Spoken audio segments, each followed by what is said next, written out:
ಬಟ್ಟೆಯನ್ನು ಕೈಯಿಂದ ಒಗೀರಿ ಇಲ್ಲ ವಾಷಿಂಗ್ ಮಿಷಿನಿಂದ ಒಗೀರಿ. ಈ ರೀತಿ ಮಾಡಿದ್ರೆ ಬಟ್ಟೆಯಲ್ಲಿರುವ ಕೊಳೆ ನಿಮಿಷದಲ್ಲಿ ಬಿಡುತ್ತೆ. ಬಟ್ಟೆ ತುಂಬಾ ಚೆನ್ನಾಗಿ ಕ್ಲೀನ್ ಆಗುತ್ತೆ, ಹೊಸದರಂತೆ ಆಗುತ್ತೆ.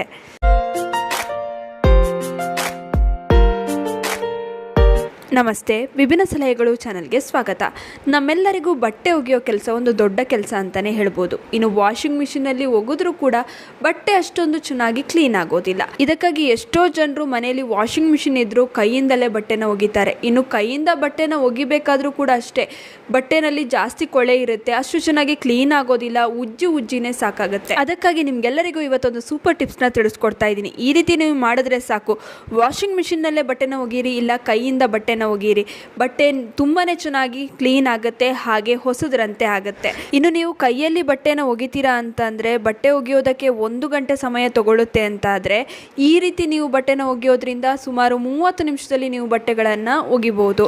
ಬಟ್ಟೆಗಳು ಅಷ್ಟೇ ತುಂಬಾ ಚೆನ್ನಾಗಿ ಕ್ಲೀನ್ ಆಗುತ್ತೆ, ಕೊಳೆ ಕೂಡ ಬಿಡುತ್ತೆ. ಮೊದಲಿಗೆ ಏನು ಮಾಡಬೇಕು, ಎಲ್ಲ ಕೊಳೆ ಬಟ್ಟೆಗಳನ್ನು ಈ ರೀತಿ ಉಲ್ಟಾ ಮಾಡಿ ಬಟ್ಟೆಗಳನ್ನು ಒಗೆಯೋದಕ್ಕೆ ಹಾಕಬೇಕು. ಹೀಗೆ ಮಾಡೋದ್ರಿಂದ ಏನಾಗುತ್ತೆ ಅಂದರೆ ಬಟ್ಟೆ ಚೆನ್ನಾಗಿ ಕೊಳೆ ಬಿಡುತ್ತೆ, ಹಾಗೆಯೇ ಬಟ್ಟೆ ಕಲರ್ ಬೇಗನೆ ಫೇಡ್ ಆಗೋದಿಲ್ಲ. ನೀವು ವಾಷಿಂಗ್ ಮಿಷಿನ್ನಲ್ಲಿ ಒಗೆದ್ರೂ ಕೂಡ ಈ ರೀತಿ ಮಾಡಿ ನೋಡಿ, ಬಟ್ಟೆ ಬೇಗನೆ ಕಲರ್ ಫೇಡ್ ಆಗೋದಿಲ್ಲ, ಹಾಗೆಯೇ ಹೊಸದರಂತೆ ಇರುತ್ತೆ. ನಂತರ ಒಂದು ಬಕೆಟ್ನಲ್ಲಿ ನೀರನ್ನ ತಗೊಳ್ಳಿ, ಬರೀ ನೀರನ್ನು ತಗೋಬೇಕು. ಇದರಲ್ಲಿ ನೀವು ಫಸ್ಟು ಒಂದು 30 ನಿಮಿಷಗಳ ಕಾಲ ಬಟ್ಟೆಗಳನ್ನು ಒಂದೊಂದಾಗಿಯೇ ನೆನೆಸಿಡಬೇಕು. ಏನಕ್ಕೆ ಬರೀ ನೀರಲ್ಲಿ ನಾವು ಇವಾಗ ನೆನೆಸಿಡ್ತೀವಿ ಅಂದರೆ ಬಟ್ಟೆನಲ್ಲಿ ಈ ಬೆವರು ವಾಸನೆ ಹಾಗೆಯೇ ಕೊಳೆ ಇರುತ್ತೆ, ಸ್ವಲ್ಪ ಡಸ್ಟೆಲ್ಲ ಇರುತ್ತಲ್ಲ, ಅದು ಬರೀ ನೀರಲ್ಲೇ ಬಿಟ್ಬಿಡುತ್ತೆ. ಅದಕ್ಕೋಸ್ಕರ ನಾವು ಸುಮಾರು ಒಂದು 30 ನಿಮಿಷಗಳ ಕಾಲ ಈ ಬರೀ ನೀರಲ್ಲೇ ಈ ಬಟ್ಟೆಗಳನ್ನು ನೆನೆಯೋದಕ್ಕೆ ಇಡೋಣ. ಇವಾಗ ಸುಮಾರು 30 ನಿಮಿಷ ಆಗಿದೆ, ಬಟ್ಟೆ ಚೆನ್ನಾಗಿ ಕೊಳೆನ ಬಿಟ್ಟಿದೆ ನೀರಲ್ಲಿ. ಇವಾಗ ಏನು ಮಾಡಬೇಕು, ಇನ್ನೊಂದು ಬಕೆಟಲ್ಲಿ ನೀರನ್ನ ತಗೊಳ್ಬೇಕು. ಇದಕ್ಕೆ ನಾವು 1 ಚಮಚದಷ್ಟು ಅಡುಗೆ ಸೋಡಾನ ಹಾಕ್ಕೊಳ್ಬೇಕು. ಅಡುಗೆ ಸೋಡಾ ಬಟ್ಟೆಯಲ್ಲಿರುವಂಥ ವಾಸನೆನ, ಅಂದರೆ ಬೆವರು ವಾಸನೆ ಏನಾದರೂ ಇರುತ್ತಲ್ಲ ಅದನ್ನು ತೆಗೆದು ಹಾಕುತ್ತೆ, ಹಾಗೆಯೇ ಕೊಳೆನೂ ಕೂಡ ಹೋಗಲಾಡಿಸುತ್ತೆ. ಯಾವುದಾದ್ರೂ ರೀತಿಯ ಕಲೆ ಏನಾದರೂ ಆಗಿದ್ರೂ ಕೂಡ ಬಟ್ಟೆನಲ್ಲಿ ಅದನ್ನು ಕೂಡ ಇದು ನಿವಾರಿಸುತ್ತೆ. ನಂತರ ಇದಕ್ಕೆ ನಿಮ್ಮ ಬಟ್ಟೆಗೆ ಎಷ್ಟು ಬೇಕು ಅಷ್ಟು ಸೋಪ್ ಪೌಡರ್ನ ಹಾಕ್ಕೊಳ್ಳಿ. ಸೋಪ್ ಪೌಡರ್ ಹಾಕಿದ್ಮೇಲೆ ಚೆನ್ನಾಗಿ ಇದನ್ನು ಮಿಕ್ಸ್ ಮಾಡ್ಕೊಳ್ಬೇಕು. ಚೆನ್ನಾಗಿ ನೋಡಿ, ಈ ರೀತಿ ನೊರೆ ಬರೋ ತನಕ ಚೆನ್ನಾಗಿ ಮಿಕ್ಸ್ ಮಾಡ್ಕೊಳ್ಳಿ. ಸೋಪ್ ಪೌಡರು ಚೆನ್ನಾಗಿ ನೀರಲ್ಲಿ ಕರಗಬೇಕು, ಅಡುಗೆ ಸೋಡಾ ಕೂಡ ನೀರ್ ಜೊತೆಗೆ ಬೆರೆಸ್ಕೊಳ್ಬೇಕು. ನಂತರ ಬರೀ ನೀರಲ್ಲಿ ನೆನೆಸಿಟ್ಟಿರೋ ಬಟ್ಟೆನ ಒಂದೊಂದಾಗಿನೇ ಈ ಸೋಪ್ ನೀರಿಗೆ ಹಾಕ್ಕೊಳ್ಬೇಕು. ನಂತರ ಇದರಲ್ಲೂ ಕೂಡ ನಾವು ಸ್ವಲ್ಪ ಹೊತ್ತು ನೆನೆಸ್ಬೇಕಾಗತ್ತೆ. ನಾವು ಯೂಶ್ವಲ್ ಆಗಿ ಸೋಪ್ ಪೌಡರ್ನಲ್ಲೇ ಬಟ್ಟೆಗಳನ್ನು ನೆನೆಸಿದ್ರೆ ಸುಮಾರು 1 ಗಂಟೆ ತಗೊಳ್ತೀವಿ ಅಲ್ವಾ, ಆದರೆ ಇಲ್ಲಿ ಹಾಗಲ್ಲ.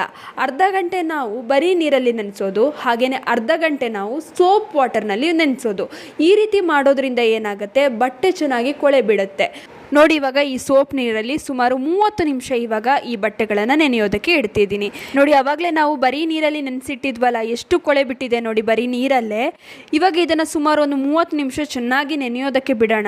ಇದು ಇವಾಗ ತುಂಬಾ ಚೆನ್ನಾಗಿ ಕೊಳೆ ಬಿಟ್ಕೊಳ್ಳುತ್ತೆ, ಬಟ್ಟೆ ತುಂಬಾ ಚೆನ್ನಾಗಿ ಕ್ಲೀನ್ ಆಗುತ್ತೆ, ಬಟ್ಟೆಯಲ್ಲಿರುವ ಕೊಳೆ ಎಲ್ಲ ಬಿಟ್ಕೊಳ್ಳುತ್ತೆ. ನಂತರ ಇವಾಗ ಏನು ಮಾಡಬೇಕು ಅಂದರೆ ಒಂದೊಂದೇ ಬಟ್ಟೆನ ಬಕೆಟ್ಗೆ ಹಾಕ್ಕೊಳ್ಬೇಕು. ನೋಡಿ, ಈ ರೀತಿ ಹಿಂಡ್ಬಿಟ್ಟು ಒಂದೊಂದೇ ಬಟ್ಟೆನ ಇನ್ನೊಂದು ಬಕೆಟ್ಗೆ ಹಾಕ್ಕೊಳ್ಳಿ. ನೋಡಿ ಎಷ್ಟು ಕೊಳೆ ಬಿಟ್ಟಿದೆ ಅಂತ. ನಾವು ಸೋಪ್ ವಾಟರಲ್ಲೇ ನೆನೆಸಿಟ್ರೆ ಇಷ್ಟೊಂದು ಕೊಳೆ ಬಿಡೋದಿಲ್ಲ. ಅದಕ್ಕೋಸ್ಕರನೇ ನಾವು ಮೊದಲಿಗೆ ನೀರಲ್ಲಿ ನೆನೆಸಿಟ್ವಿ, ಆವಾಗಲೂ ಕೂಡ ಕೊಳೆ ಬಿಟ್ಟಿತ್ತು. ನಂತರ ಇವಾಗ ಸೋಪ್ ವಾಟರಲ್ಲಿ ನೆನೆಸಿಟ್ವಿ, ಅದರಲ್ಲೂ ಕೂಡ ಕೊಳೆ ಬಿಟ್ಟಿದೆ. ಈ ರೀತಿ ಮಾಡೋದ್ರಿಂದ ಏನಾಗುತ್ತೆ, ನಿಮಗೆ ನೆಕ್ಸ್ಟ್ ನೀವು ಕೈಯಲ್ಲಿ ಒಗಿತೀರಾ ಅಂದರೆ ಜಾಸ್ತಿ ನಿಮಗೆ ಉಜ್ಜಿ ತಿಕ್ಕಿ ಒಗೆಯುವಂಥ ಅವಶ್ಯಕತೆ ಇರೋದಿಲ್ಲ. ಹಾಗೆಯೇ ವಾಷಿಂಗ್ ಮಿಷಿನ್ಗೆ ಹಾಕ್ತೀರಾ ಅಂದರೂ ಅಷ್ಟೇ ತುಂಬಾ ಚೆನ್ನಾಗಿ ಬಟ್ಟೆಗಳು ಕ್ಲೀನ್ ಆಗುತ್ತೆ, ಹೊಸದರಂತೆ ಆಗುತ್ತೆ. ಇನ್ನು ವಾಷಿಂಗ್ ಮಿಷಿನಲ್ಲಿ ಒಗಿಬೇಕಾದ್ರೂ ಅಷ್ಟೇ ಈ ರೀತಿ ಒಂದೊಂದಾಗಿನೇ ಸಪ್ರೇಟ್ ಮಾಡಿ ಬಟ್ಟೆಗಳನ್ನು ಒಗೆಯೋದಕ್ಕೆ ಹಾಕಬೇಕು. ಒಟ್ಟಿಗೆ ನೀವು ಎಲ್ಲವನ್ನು ವಾಷಿಂಗ್ ಮಿಷಿನ್ಗೊಳಗಡೆ ಹಾಕಿದ್ರೂ ಕೂಡ ವಾಷಿಂಗ್ ಮಿಷಿನಲ್ಲಿ ಬಟ್ಟೆ ಚೆನ್ನಾಗಿ ಕ್ಲೀನ್ ಆಗೋದಿಲ್ಲ. ಹಾಗೆಯೇ ನೆನೆಸಿಡದೆ ಕೆಲವರು ವಾಷಿಂಗ್ ಮಿಷಿನಲ್ಲಿ ಬಟ್ಟೆನ ಹಾಕ್ತಾರೆ.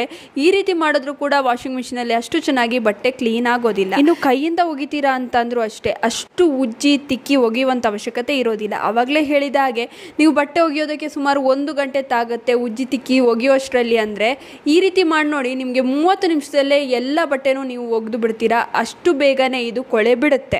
ಇನ್ನು ಈ ವಿಡಿಯೋ ಇಷ್ಟವಾಗಿದ್ರೆ ಲೈಕ್ ಮಾಡಿ, ಶೇರ್ ಮಾಡಿ, ನಿಮ್ಮ ಅನಿಸಿಕೆ ಅಭಿಪ್ರಾಯಗಳನ್ನು ಕಾಮೆಂಟ್ ಸೆಕ್ಷನಲ್ಲಿ ತಿಳಿಸಿ. ನೀವಿನ್ನು ವಿಭಿನ್ನ ಸಲಹೆಗಳು ಚಾನಲನ್ನು ಸಬ್ಸ್ಕ್ರೈಬ್ ಮಾಡ್ಕೊಂಡಿಲ್ಲ ಅಂದರೆ ದಯವಿಟ್ಟು ನಮ್ಮ ಚಾನಲನ್ನು ಸಬ್ಸ್ಕ್ರೈಬ್ ಮಾಡ್ಕೊಳ್ಳಿ.